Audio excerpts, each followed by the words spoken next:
Hello everyone and welcome back to another video.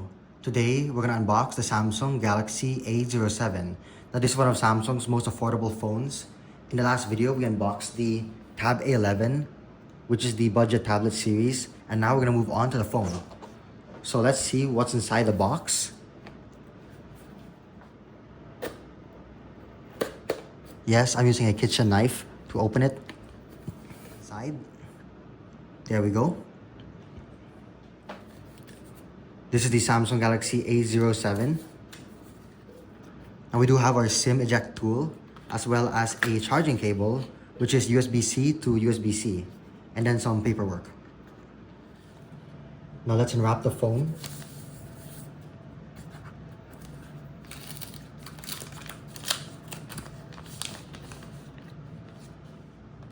Here's the Galaxy A07 in black. And it's got a pretty cool effect to it when the light hits. Take a look at that. Let's power on the phone and take a look at the display. On the bottom, we do have a headphone jack. So here's what the display looks like on the Samsung Galaxy A07. We're gonna set it up. I actually forgot to buy a SIM card, so I'll buy one now. Now the phone is set up and it does have a fingerprint sensor. So once I press the power button, it will automatically unlock and it's quite fast. You'll see that this is the base model. So we have 64 gigabytes of storage, and this is how much is available once you get the phone. So it's currently using 29% of the storage. As a quick bonus before I end the video, I'm going to do a camera test.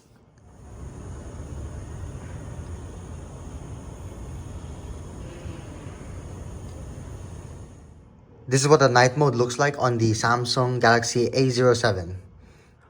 Now let's take a photo with the lights on. Keep in mind, my lights do have a sort of warm tint. Here's 1x and 2x. Now the camera does zoom up to 10 times. However, keep in mind that this is digital zoom. Although, let's try it. 10 times. Here's our shot at 1x. It's pretty clear. Then we move on to 2x and 10x. Hopefully you enjoyed this quick unboxing of the Samsung Galaxy A07. Feel free to leave a question, comment, or suggestion down below. And please like and subscribe for more and help support the channel. So, thanks for watching.